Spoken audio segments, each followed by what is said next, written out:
Всем привет! Вот как видите, имею 3 электронасоса водяных. Очень старые, русские, советские, один китайский. И теперь попробуем данные насосы разобрать, посмотреть, какая у них конструкция, какая между ними разница и какие содержат они металлы, в каком количестве. Я думаю, это будет интересно и мне, и вам. Ну что, погнали! Начнем разборку самого маленького насоса. В природе его называют еще и малышом. Данный насос имеет название Нептун, сделанный в советское время. Данный насос русский. Как видим, он очень старый. Все болты все заржавевшие до такой степени, что их уже как бы и не открутить.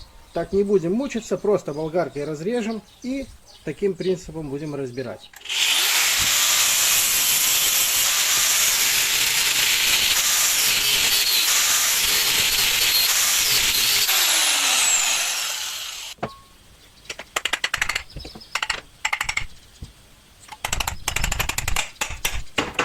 Итак, разрезали болты. Вот как выглядит все в середине. Вот какая у него конструкция. Я так понимаю, это электромагнитный насос, который качает при помощи вибронасос, так сказать. Ну что, смотрим дальше.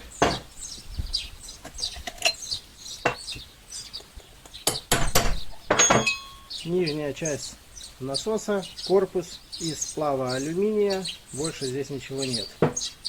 Внутренняя часть насоса. В нижней части что вмонтировано? Резинки. Мы раскручивать не будем, просто отрежем болгаркой и все. Здесь резина. Смотрим дальше. Резина. Корпус из алюминия.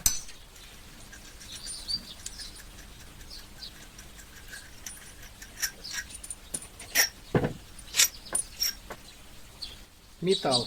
Больше ничего нету. Смотрим, что здесь. Здесь как бы алюминий, только надо его очистить от этой резины. Итак, разобрались с нижней частью. Смотрим, что находится в верхней части. Как видим, все сплавившись, он сгоревший. Как видим, здесь все залито, заклеено и ничего не разбирается. Так мы теперь болгаркой разрежем в длину и корпус разберем. И посмотрим, что там внутри есть.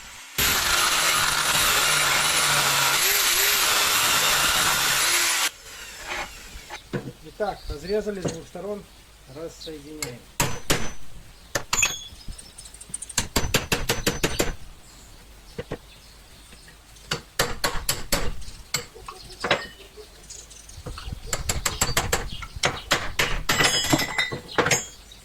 Вот одна часть корпуса алюминия.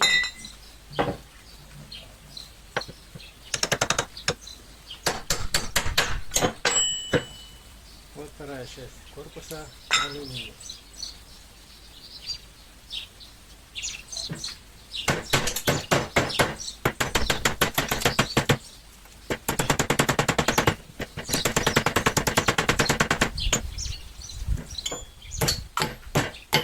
Вот как видите, оббили катушечку, и там внутри есть медь, 100% медь.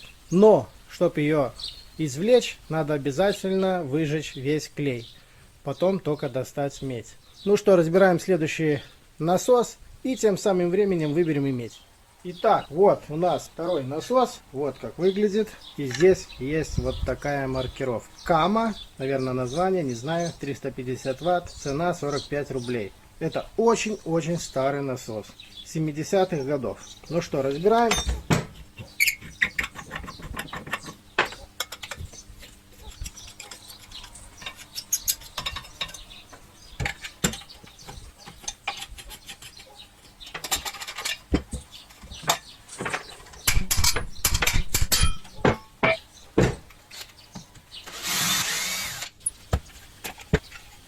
Это пластик. Вот какая конструкция внутри. И оказывается, это не асинхронный, так сказать, двигатель на данном насосе, а коллекторного типа. Видите, есть коллектор и щеточный механизм. Вот какие конденсаторы стоят. Еще в те времена такие оставили. Вот так. Ну что, разбираем дальше.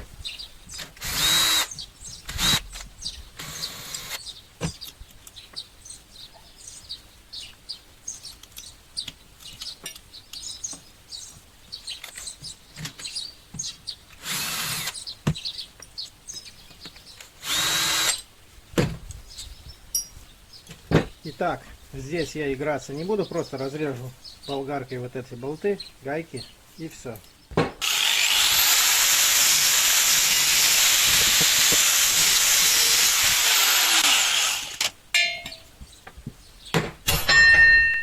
Алюминий.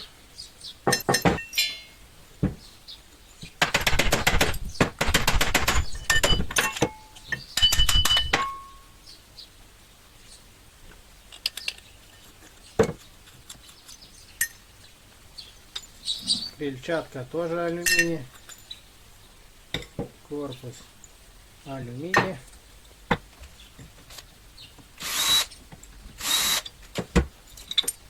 Алюминий. Тоже корпус алюминий. Даже подшипники развалившиеся уже видите на данном насосе. Вот такой якорь. Как видим, данный якорь очень сильно залитый клеем. Даже первый раз так вижу, что так сильно, что офигеть. Но там есть медь. Потом мы ее выберем и посмотрим, сколько там ее есть. Но это так делали в 70-е годы, а может быть и конец 60-х. Смотрим, что тут есть.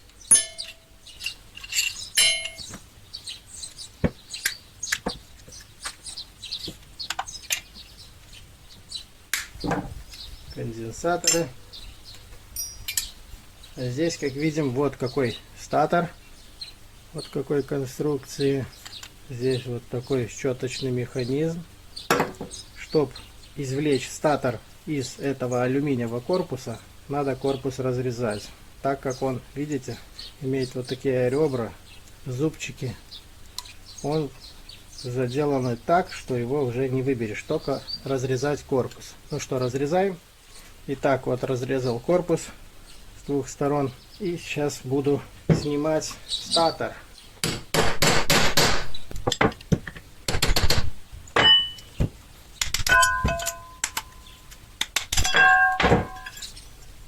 Вот эти детальки, корпус сам, это алюминий.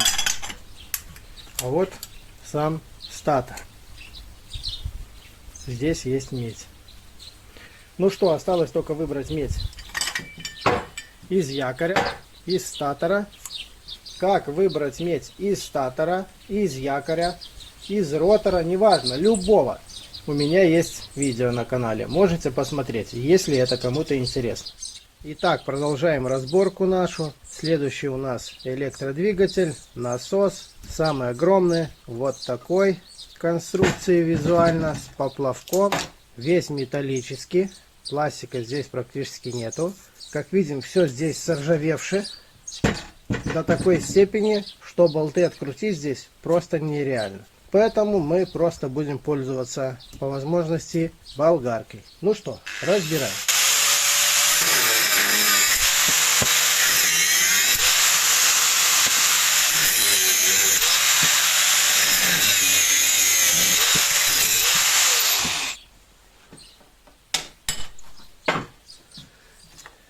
Поплавочек.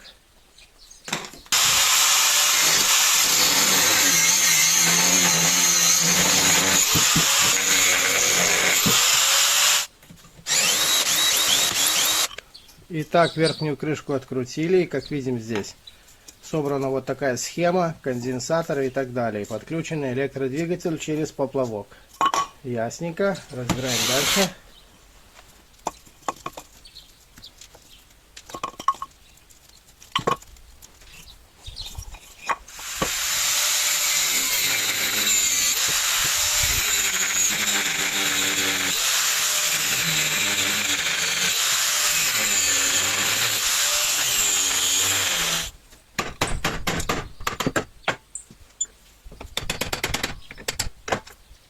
Это все чугун.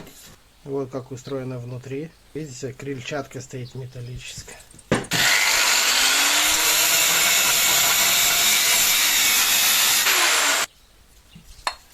Сама крыльчатка, сам механизм, где была установлена крыльчатка. Вот эта часть, где установлен электродвигатель. Все со всех сторон изолировано. Поэтому разрежем просто вот так корпус и извлекем электродвигатель, якорь и статор.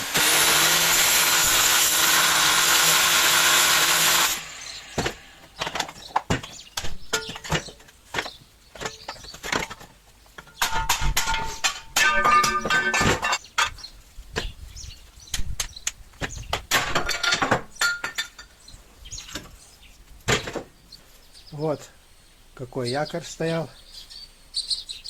Здесь уже все металл.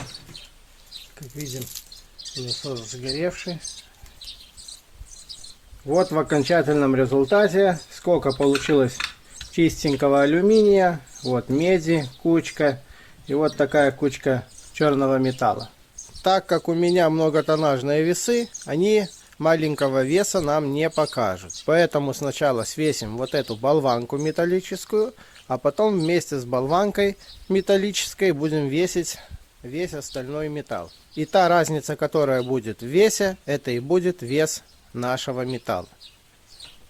Ну что, давай посмотрим, сколько было металла черного, железа в данном насосе. Как видим, черного металла кило 300. 1 килограмм 300 грамм. Итак, смотрим, сколько же алюминия. Как видим, алюминия 1 килограмм 100 грамм. И смотрим, сколько было меди. Меди 300 грамм. Итак, вот выбрали медь из статора, из якоря. Вот сколько меди. Вот сколько алюминия. И вот сколько тяжелого металла было вот в этом электродвигателе в водяном насосе. Итак, смотрим, сколько было тяжелого металла. Как видим, тяжелого металла 2 килограмма 200 грамм. Смотрим, сколько алюминия. Как видим, алюминия кило 200. Смотрим, сколько меди. Как видим, меди кило 200. Неплохо. Вот сколько черного металла. Вот сколько цветного металла. Это алюминий. И так как здесь китайский насос, вот статор. И в статоре здесь меди нету. Обмотка в статоре это алюминий. А теперь давайте свесим и посмотрим, сколько и какого металла здесь есть. Итак, смотрим, сколько у нас тяжелого металла. Как видим, тяжелого металла 8 килограмм 200 грамм. Как видим, алюминия 900 грамм. И данный насос у нас очень бедный. Меди здесь нету вообще. А теперь каждый индивидуально по своему региону может посчитать, сколько можно получить за эти все металлы, если их сдать на металлоскупке. Ну, как-то так. А на этом у меня все. Всем спасибо за внимание. Всем пока.